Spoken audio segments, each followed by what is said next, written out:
할렐루야.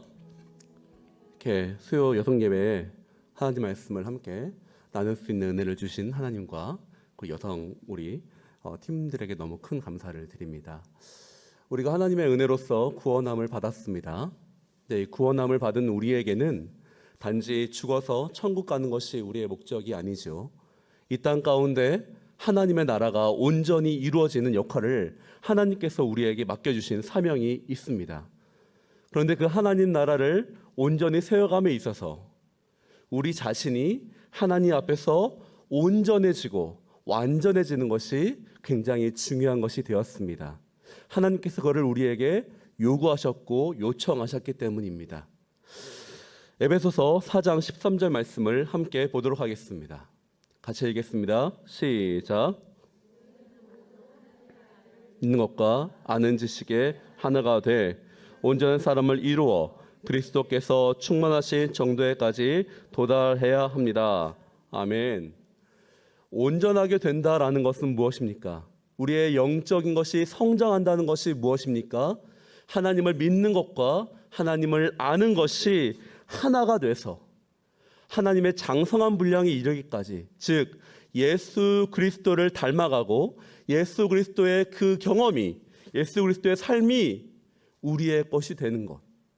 내 안에 계신 예수 그리스도가 계신 그 예수 그리스도를 내가 닮아가는 것, 그것이 바로 장성한 분량에 이르는 것이고 영적으로 성숙하는 것이고 우리가 하나님 앞에 나아가는 것입니다.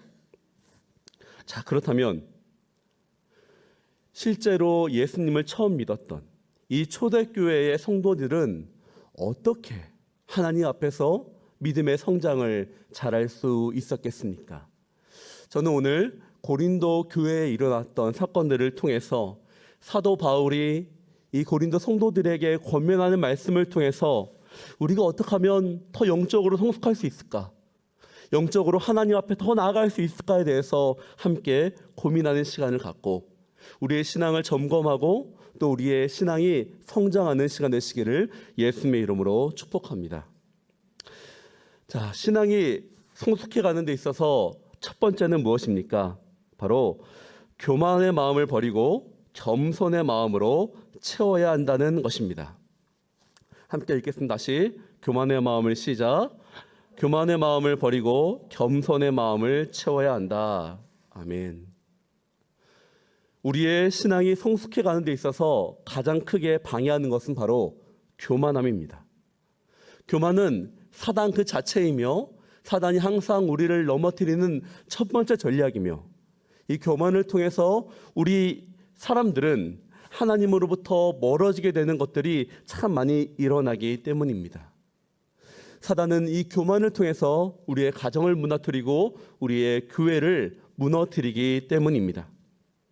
자, 그렇다면 우리는 이 교만을 경계해야 되는데 고린도 교회에 어떤 일이 일어났겠습니까?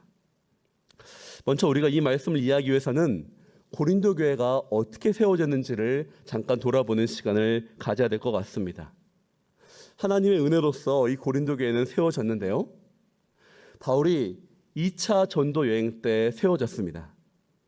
1차 전도 여행 때와 달리 2차 전도 여행 때는 바울은 다른 길로 하나님의 복음을 전파하게 되었습니다. 우선 아시아 지방에 갔습니다.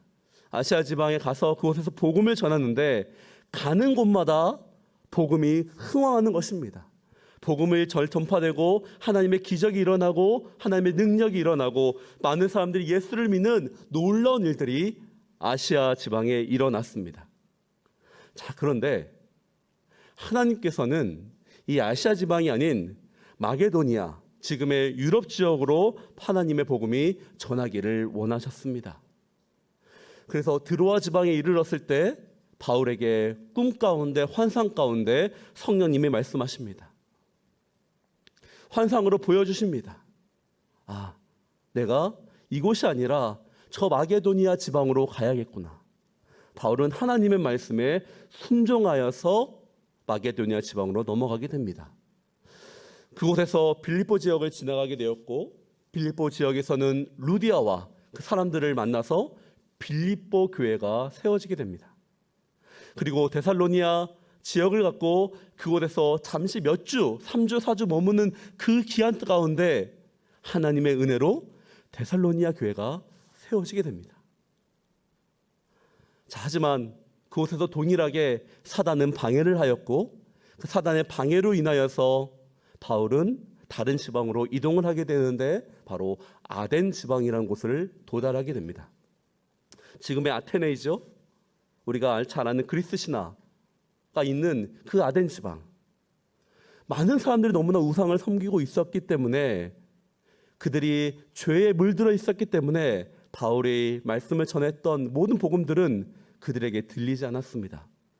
오히려 바울을 멸시하고 바울을 대적하는 일들이 벌어지게 되었습니다.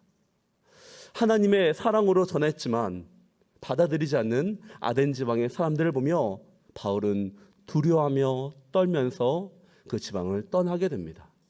그래서 도달한 곳이 바로 고린도 지방입니다. 그런데 이 도착한 곳에 한 가정을 만나게 되었습니다. 바로 브리스길라와 아굴라라는 한 가정을 만나게 되었습니다. 도대체 이 사람들은 어디서부터 왔습니까? 로마에서 글라디우스 황제가 로마에 머무는 모든 유대인들은 다 너희들 나가라 라는 칙령을 발표합니다.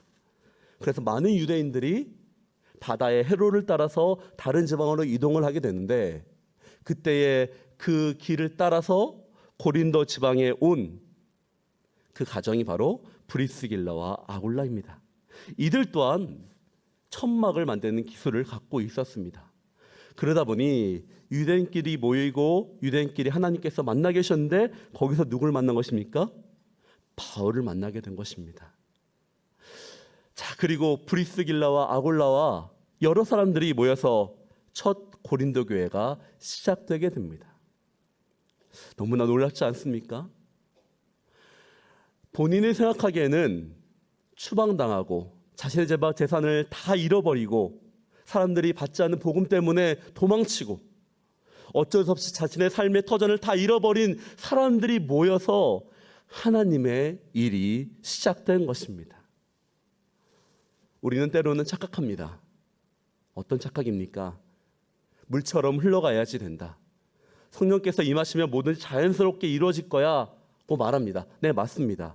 분명히 하나님께서 일하시면 자연스럽게 우리의 사역의 문이 열리기도 하고 하나님의 뜻이 이루어집니다. 하지만 반드시 그렇게 해야지만 하나님의 뜻이 이루어지는 것이 아닙니다.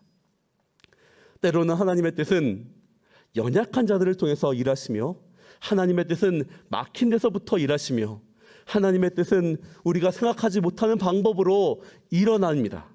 고난 가운데 일어나고 고통 가운데 일하십니다. 그렇기 때문에 때로는 우리 마음 가운데 고난과 고통으로 힘들지라도 하나님 뜻이 아니야 이런 마음이 아니라 하나님, 이 고린도 지역 가운데 하나님의 교회를 세우셨던 것처럼 우리 가정 가운데서도 나의 일터 가운데서도 나의 만나는 모든 사회 가운데서도 하나님의 뜻이 동일하게 이루어지게 하여 주시옵소서. 그런 마음이 우리에게 있어야 되는 것이 바로 이 고린도 교회를 향한 하나님의 뜻이 아니겠습니까?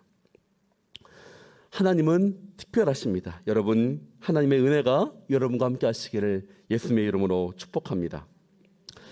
자, 그 이후에 1년 6개월을 고린도 교회에서 잘 만들고 양육한 이 바울은 에베소 지역으로 이동하게 됩니다. 이때 브리스길라와 아굴라와 같이 이동을 하는데 여기서 한 사람을 만나게 됩니다. 바로 아볼로를 만나게 되죠. 아볼로는 그 당시에 굉장히 뛰어났던 젊은이였습니다. 말도 너무 뛰어났고 외모적으로 굉장히 잘생겼던 사람이었던 걸로 보입니다. 사람들이 그를 많이 따랐습니다.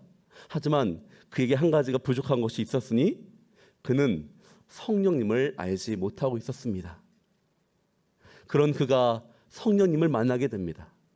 그 성령님을 만난 이 아볼로는 고린도 교회로 가서 차세대 리더십으로 고린도 교회에서 하나님 말씀을 선포하고 고린도 교회를 단단히 세우는 귀한 사역을 감당하게 됩니다. 자, 그리고 이후에 아볼로가 떠난 것 같습니다. 그런데 그 이후에 고린도 교회에 한 문제가 생기게 됩니다. 이 문제로 인하여서 바울에게 편지가 오게 됩니다. 이 고린도 교회에 일어났던 문제를 바울 해결해 주십시오. 자, 그런데 거기에 대해서 바울이 자신의 뜻을 적습니다. 그리고 다시 고린도 교회에 보냈습니다. 하지만 또다시 편지가 오게 됩니다. 그 보냈었던 이전 문제보다 더 많은 일들이 교회 안에 벌어지고 있습니다. 바울 어떻게 해야 됩니까? 그 마음에 너무 안타까운 마음으로 바울이 길게 하나님 복음을 쓴 편지, 바로 그 편지가 바로 고린도 전서입니다. 자, 그렇다면 이 고린도 교회 가운데 도대체 어떤 문제가 있었기에 그리스도인들이 성장하지 못한 상황 가운데 처해지게 된 것입니까? 바로 이 교만의 문제, 교만으로부터 오는 분열의 문제가 이곳 가운데 있었습니다. 4개의 파로 나누어지게 되었습니다. 첫 번째가 바로 바울파입니다. 바울파. 여러분, 바울파는 무엇을 뜻하는 것입니까? 고린도 교회의 설립자이죠, 바울이. 바울을 따르는 사람들이 굉장히 많았습니다. 그런데 바울은 사실 설교도 잘 못하고 외모도 뛰어나지 않았던 사람이었습니다. 하지만 많은 성도님들이 알았죠. 우리 목사님은 얼굴도 못생기고 설교도 잘 못 전하지만 그래도 우리 목사님은 영적으로 충만하셔. 우리 교회를 세우시고 나를 너무나 사랑해 주셔. 역시 우리 목사님이 최고야 하면서 많은 성도님들이 바울을 따랐습니다. 자, 그러면 이들에게 무엇이 문제입니까? 이들은 바울이 느꼈었던 그 전에 있었던 그 영성만을 쫓았던 사람입니다. 바울 이후에 새로운 리더십들이 세워졌습니다. 아볼로가 새로 왔습니다. 그 이후에도 다른 리더십들이 세워졌는데도 불구하고 그들은 여전히 바울, 그때가 좋았어. 역시 우리 바울 목사님이 있었던 그때만이 진짜 영적으로 충만했던 시기야 라고 자신의 경험으로만, 자신의 경험했었던 그 교회의 시기, 그 성도의 시기만을 바라보았던 사람들이었습니다. 이전의 방법으로만, 이전의 방식으로만 교회를 이끌어 가려고 하고 예전만을 추구했던 그 사람들, 그 근본은 무엇입니까? 바로 교만한 것입니다. 하나님은 변하십니다. 하나님은요, 한 방법으로만 세상을 이끌지 않습니다. 그때 맞게 교회를 변화시키며 교회에 새로운 비전을 주시며 하나님의 뜻은 변화 가운데 일어나신 분이 하나님이십니다. 그래서 리더십들을 변화시키고 새로운 리더십을 세우면서 하나님 그 교회 가운데 주께서 말씀하고 싶은 것들을 펼쳐 보이십니다. 하지만 여전히 예전의 방식만을 고집하는 이 고집스러움이 이 바울파들에게는 있었던 것으로 보입니다. 혹시 지금 우리에게도 그런 마음이 있는지 점검해 보시기를 바랍니다. 나는 혹시 예전에 우리 목사님, 예전에 내가 체험했었던 그 신앙, 그때가 좋았어. 지금은 뭐. 혹시 그런 마음이 있지는 않는지요? 성도님, 지금도 하나님의 역사하십니다. 지금도 하나님의 은혜는 동일하게 임하십니다. 그때 임하셨던 성령님이 지금 임하지 않지 않습니다. 동일한 성령님께서는 지금도 자신을 찾는 사람들을 찾으시며 자신에게 구하는 자들을 구하시며 자신에게 사랑을 구하는 자들에게 사랑을 주고 싶어 하시는 분은 지금도 동일하신 하나님이십니다. 그런 하나님을 만나시기를 축복합니다. 두 번째, 아볼로는 무엇입니까? 아볼로는 누구입니까? 아까 잠깐 말씀드렸지만 바울 이후에 고린도 교회를 이끌어 갔었던 젊은 능력 있는 하나님의 종이었습니다. 특별히 아볼로는 설교를 굉장히 잘했습니다. 사람들이 그의 설교만 듣기만 해도 위로를 받고 뜨거움이 얻는, 거기다 성령께서 임하시는 놀라운 주의 종이었습니다. 거기다가 그 당시에 믿지 않는 사람들이 보기에도 그의 언변과 그의 변증과 이런 것들은 믿지 않는 사람들이 보기에도 좋을 만큼 능력이 있었던 사람들이었습니다. 그러다 보니 바울을 알지 못하고 새롭게 교회에 들어온 사람들은 아볼로 목사님만이 기준이 되었습니다. 그러다가 아볼로 목사님이 아닌 다른 목사님들이 새로 오시거나 다른 리더십을 세우니까 어떤 일이 벌어졌습니까? 그건 목사가 아니야. 목사면 설교를 잘해야지. 목사면 외모가 뛰어나야지. 충분히 우리의 마음을 감당할 수 있을 만큼 아껴주고 그 말씀 가운데 부드러움이 나타나야지. 딱딱한 설교 올바르지 않아. 바울 설교, 내가 예전에 바울 설교 들어봤는데 우리 바울 목사님 설교 더럽게 못하더라. 그게 무슨 목사야? 그것이 바로 아볼로파의 주된 이유였습니다. 세상적으로 보기에, 세상 사람들이 보기에 올바른 기준으로 목회자를 대하기 시작했던 것입니다. 성도님들, 혹시나 우리가 지금 그러고 있지는 않는지요? 교회의 주인은 예수 그리스도이십니다. 그분만이 우리의 주인이 되어야 하고 그분이 말씀하시는 것만이 올바른 복음의 중심이 되어야 합니다. 하지만 우리는 때로는 연약하기에, 그리고 아직도 어리기에 우리의 눈으로 사람들을 평가합니다. 평가할 때 그 기준이 세상과 동일한 기준으로 평가하지는 않는지요.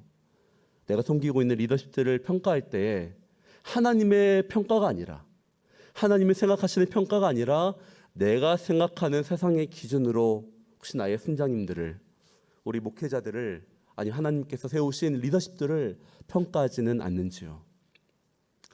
그런 마음이 있다면 지금 즉시 버리시기를 예수님의 이름으로 축복합니다. 그것이 단지 교회뿐만 아니라 가정에서도 동일하게 일어나기 때문입니다. 내가 생각하는 기준으로 내 자녀를 보거나 세상이 바라보는 기준으로 나의 남편을 쳐다보는, 나의 부모를 쳐다보는 것, 그것은 동일하게 지금 내 안에 아볼로파와 같은 기준이 있기 때문입니다. 그것을 예수의 이름으로 버리시기를 예수님의 이름으로 축복합니다. 세 번째, 베드로파입니다. 베드로파는 어떤 사람들일까요? 유대 사람들로부터 많은 사람들이 모여들었다고 하지 않습니까? 그러다 보니 초기 교회, 예루살렘 교회로부터 베드로를 알았던 사람들이 있었습니다. 누군가는 베드로로부터 세례를 받았을 수도 있습니다. 자, 그가 평가합니다. 나는 바울도 아볼로도 아니야. 거기는 2차잖아. 나는 직접 예수님의 제자인 베드로로부터 가르침을 받았어. 자신이 누구로부터 가르침을 받았는지를 말하면서 다른 사람들을 낮게 보는 그런 사람들, 바로 교회 안에 높낮이가 있다라는 그런 생각들, 바로 그것이 베드로파의 주된 생각이었습니다. 저는 베드로파를 생각을 하면서 우리가 참 조심해야겠구나라는 생각을 해보았습니다. 혹시나 우리가 온누리교회라는 생각으로 아직도 생각하고 있지는 않는지요? 근데 감사하게 우리 성도님들 많이 보시면, 제가 이번에 사르바 프로젝트를 진행을 했지만 참 우리 작은 교회 목사님들을 귀하게 섬기시는 분들이 우리 온누리교회 성도님이라는 것을 보고 참 기뻤습니다. 작은 교회일지라도 그것 또한 하나님의 교회입니다. 작은 교회 목사님일지라도, 작은 교회 저 먼 곳에서 한 명을 두고 설교하시는 선교사님일지라도 동일하게 하나님의 종입니다. 그렇다면 그에 대해서 우리가 어떠한 태도로 나아가야겠습니까? 동일하게 하나님이 사랑하시는 종으로서 그를 사랑으로 품어야 되지 않겠습니까? 하지만 모두가 다 예수의 제자인데 어느 사람들로부터 인정을 받고 사람들로부터 존경받는 그런 교회의 출신이라는, 즉 타인의 위세를 빌려서 자신의 위세를 삼는 호가호위하는 그런 모습이 있다는 그런 성도님이 계시다면 바로 그들이 베드로파인 것입니다. 어린아이 같죠? 참 어린아이의 모습과 같습니다. 우리의 신앙은 교회 간판에 달려있는 것이 아닙니다. 우리의 신앙은 어디 달려 있습니까? 십자가 앞에 예수 그리스도와 함께 달려있는 것이 우리의 신앙입니다. 우리의 신앙이 사람들의 평가가 아니라 사회적 명망이 아니라 우리는 각자 한 명 한 명이 그리스도 앞에서, 예수 그리스도의 십자가 앞에서 나를 정확하게 드러내면서 나의 신앙이 어디 위치에 있는지를 평가해야 되는 것입니다. 결코 다른 어떤 것으로도 하나님 앞에 우리가 가릴 수 없습니다. 우리는 온전하게 하나님 앞에 내 자신을 드러내면서 하나님 앞에서 평가받는 것, 그것이 온전한 그리스도의 모습이 아니겠습니까? 네 번째, 그리스도 예수파입니다. 어떻게 보면 너무나 가장 좋은 파인 것 같죠. 하지만 그들은 원칙주의자입니다. 고상한 척을 합니다. 다른 편을 가르는 자들을 보면서 그들을 무시합니다. 자기가 그들보다 더 좋다고, 낫다고 자의합니다. 복음의 중심이신 예수 그리스도는 알지만 그 자신들이 예수를 믿기 때문에 난 다른 사람과 달라. 나는 더 그들보다도 영적으로 뛰어나. 나는 그들이 모르는 비밀을 알고 있어. 성령님의 더 깊은 것들을 난 체험했기 때문에 내가 더 영적으로 뛰어나며 그들은 아직 몰라라면서 그들을 분리시키고 그들의 신앙을 낮게 만들면서 나의 신앙을 높게 만드는 그런 태도, 영적인 깊은 교만함, 그들에게 나온 태도가 바로 이 그리스도파인 것입니다. 그들의 특징은 비판입니다. 비난입니다.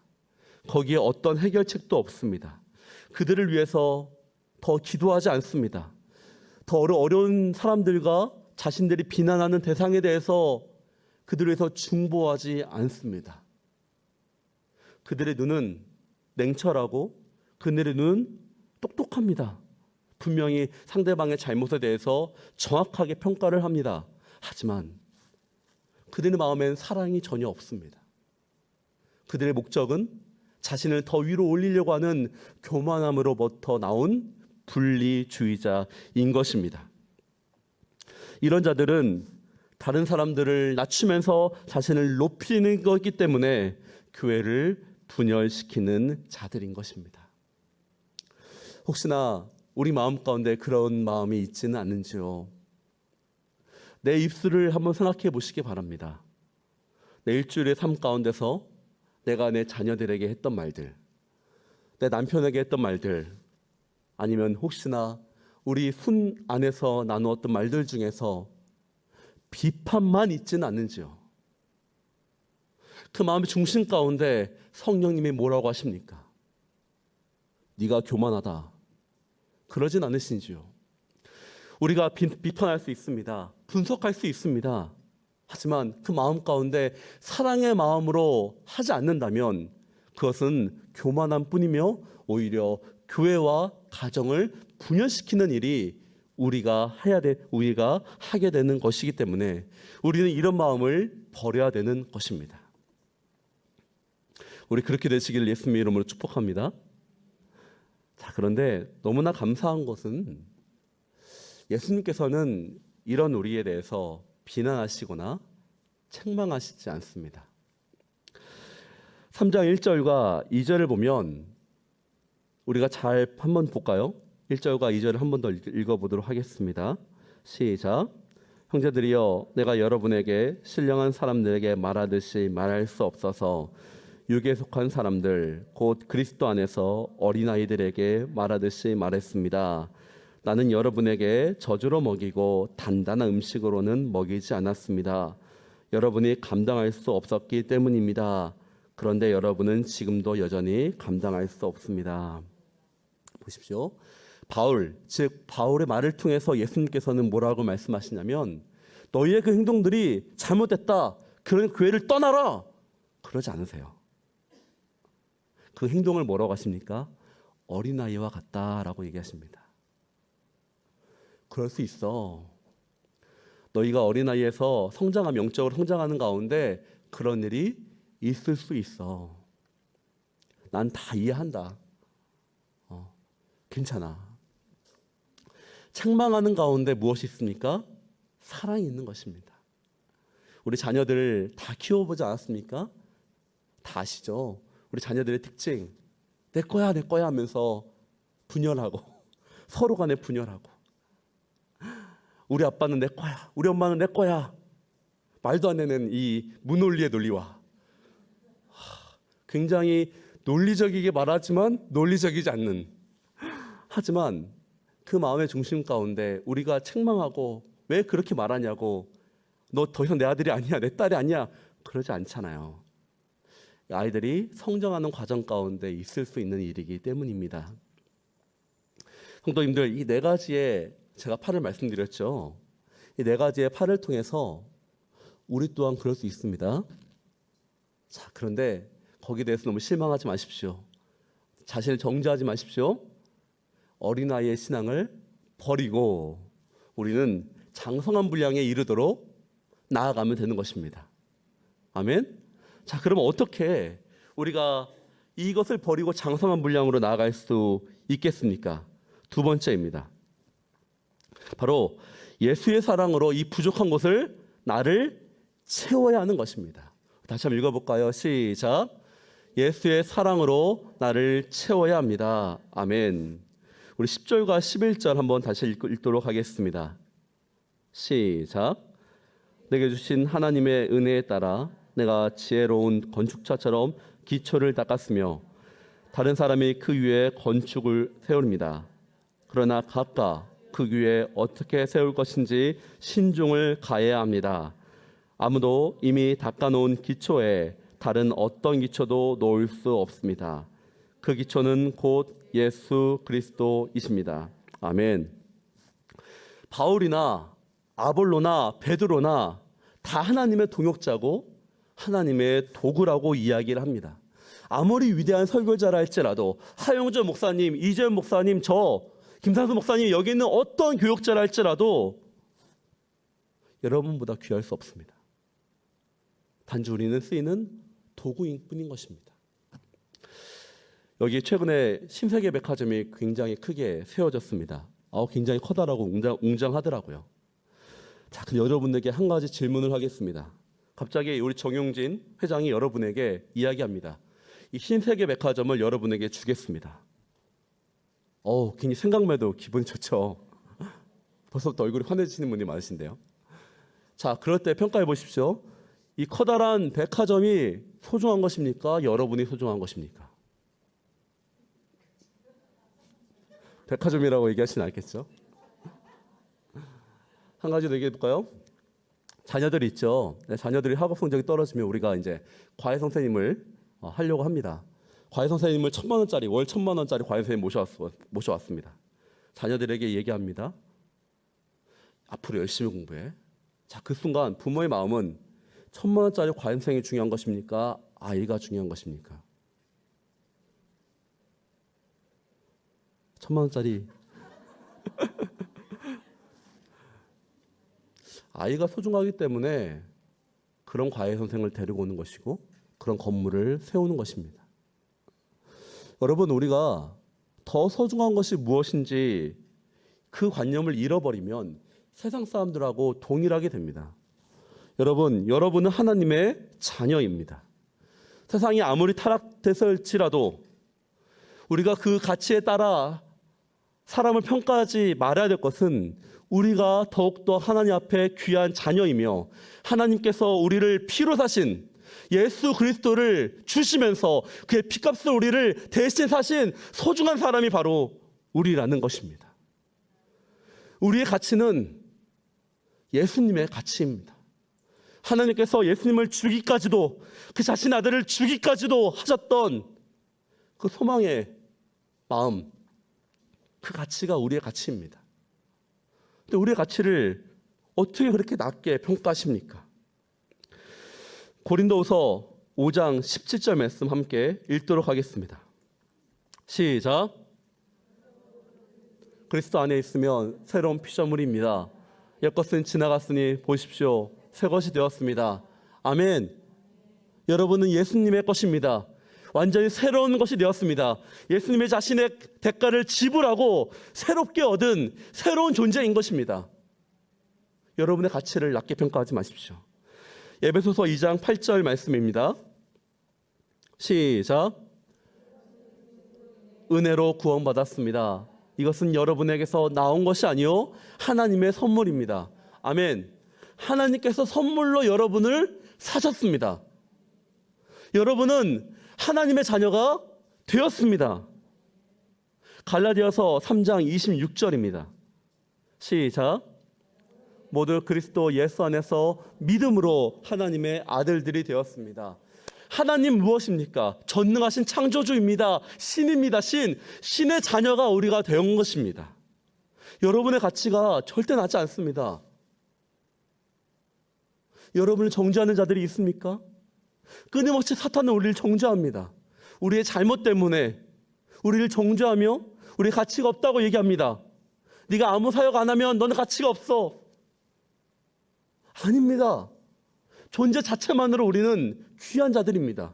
존재 자체만으로 하나님께서 귀하게 여기신 하나님의 자녀인 것입니다. 그 마음을 잊지 말기를 예수님의 이름으로 축복합니다. 마태복음 16장 26절 한번 더 읽겠습니다. 시작. 자기 목숨을 잃으면 무슨 소용이 있겠습니까? 사람이 자기 목숨을 무엇과 맞바꾸겠습니까? 아멘. 온 천하보다 귀한 그 자가 바로 누구입니까? 나입니다. 나. 온 천하보다 귀한 사람. 나. 여러분은 그렇게 귀한 자입니다. 하나님의 지금 여러분에게 무엇이라고 말씀하십니까? 내 딸아, 내가 너를 사랑한다. 내가 온 천하를 버리고도 내가 너를 구하기를 원한다. 그것이 바로 성경에서 하나님께서 말씀하는 것입니다. 여러분 말씀 외우십시오. 말씀 가운데 잠깐만 우리가 넘어질 때마다 말씀으로 우리를 다시 한번 세우십시오. 말씀마다 하나님께서 우리에게 귀해 주신 말씀 있죠. 최근에 이제 여성 사역에서 성경 암송 스쿨 톨레겐에 시작했습니다. 함께 읽으십시오. 함께 외우십시오. 그냥 말씀을 외우는 것이 목적이 아니에요. 영적으로 내가 성장하기 위해서는 하나님이 지금 나에게 무엇이라고 말씀하시는지 내가 누구인지를 명확하게 인지하고 있어야 됩니다. 그렇기 때문에 말씀을 외우시라는 것입니다. 성장하는 방법입니다. 하나님의 말씀을 외우시고 그 말씀을 아는 것이 믿는 것과 하나가 되어서 내 안에 역사하게 될 때에 우리가 영적으로 성숙하게 될 것입니다. 그래서 예수님의 가치로 나를 겸손하게 여기고 예수님의 사랑으로 나를 채우시기를 예수님의 이름으로 축복합니다. 마지막입니다. 세 번째, 바로 부족한 것을 채우는 사람이 바로 우리가 되어야 되겠습니다. 세 번째 함께 읽겠습니다. 시작. 나를 태워야 됩니다. 이게 무슨 말입니까? 아까 분열되어 있다고 말씀드렸죠. 분열되어 있는 곳, 갈라진 곳, 빵꾸 나 있는 곳, 그곳에 누가 있어야 되는 것입니까? 내가 그곳에 가 있어야 되는 것입니다. 그것이 바로 예수님이 행하셨던 일입니다. 그것이 바로 중보자의 일인 것입니다. 그것이 바로 영적으로 성숙한 자들이 행하는 것입니다. 그리고 그렇게 행하는 자들이 영적으로 성숙할 수 있습니다. 가정 가운데 부족한 것이 보이죠. 부족한 것 그대로 두겠습니까? 아니죠. 가정을 사랑하는 자들이라면 부족한 것이 보일 때 그 부족한 것을 내가 희생함으로써 부족한 것을 채우는 사람들, 그럼으로써 가정이 하나가 되지 않겠습니까? 교회도 동일합니다. 교회 안에 부족한 것들이 어디 있느냐? 혹시나 하나님의 이 분열과 균열이 있는 곳은 어디이지? 믿음의 눈으로 찾길 바랍니다. 그리고 그곳에 내가 있기를 바랍니다. 그럴 때 우리가 영적으로 성숙할 수가 있습니다. 권사님들에게 권면드립니다. 특별히 지금 코로나 시대 가운데 보다 보니까 우리 젊으신 여성분들이 교회에서 떠나신 분들이 많이 있습니다. 연락이 안 되신 분들이 참 많습니다. 그분들을 찾아서 연락하시고 믿음의 선배로서 권면하시기를 예수님의 이름으로 권면드립니다. 목회자가 못하는 부분입니다. 젊은 여성분들에게 전화하기 어려워요. 네, 이해해 주십시오. 네, 그래서 이제 남편분들에게 주로 전화를 드리죠. 하지만 그 여성분들은 어떡하라고요? 권사님들 권사님들에게 주어진 하나님의 역할입니다. 아멘? 우리 젊으신 리더십 분들, 30대, 40대 여성분들, 내가 지금 잘 믿는 사람들과의 교제 좋습니다. 하지만 동일하게 지금 교회 나오지 않는 우리 여성분들, 내 순을 넘어서 혹시 우리 공동체 다락방 안에 혹시 연락이 안 되시는 분들이 있는지 찾아보십시오. 제가 순모임을 할 때마다 느끼는 것이 동일하게 이야기합니다. 30대, 40대 우리 젊은 여성분들은 외롭다라고 하십니다. 외롭다. 연락해 주는 분들이 없어요 라고 얘기하십니다. 권사님들이나 집사님들은 이미 50대, 60대 되신 분들은 서로 간에 커넥션이 많이 있잖아요. 그래서 쉽게 연락하고 쉽게 위로를 받을 수 있습니다. 하지만 교회 들어오신 지 얼마 안 되신 분들, 교회 들어오고도 이 코로나 때문에 연락을 못 하시는 분들, 그런 분들은 여러분의 연락을 기다리고 있습니다. 그곳이 분열된 곳입니다. 그곳이 갈라진 곳입니다. 그곳을 누가 채울까요? 영적으로 성숙하시기 원하십니까? 연락하십시오. 우리가 채워야 되는 것입니다.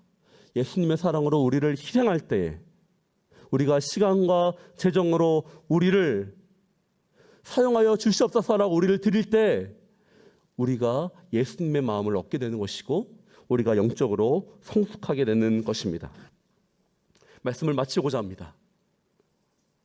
우리 가운데 혹시 있는 이 네 가지의 어린 모습이 있다면 예수님 앞에 다 내어버리시고 성숙한 모습으로 되기를 결심하십시오. 그리고 예수의 사랑으로 나를 채우십시오. 내가 존재가 얼마나 가치 있는 존재인지 늘 말씀을 외우면서 말씀 가운데 나를 돌아보십시오. 그리고 마지막으로 교회 가운데, 가정 가운데 부족한 곳이 있다면 나를 희생하더라도 주여 나를 사용하여 주시옵소서. 나로 하여금 교회와 가정이 하나 되게 하여 주시옵소서. 그럴 때 우리가 영적으로 성숙하는 이 귀한 걸음이 우리에게 있을 것입니다.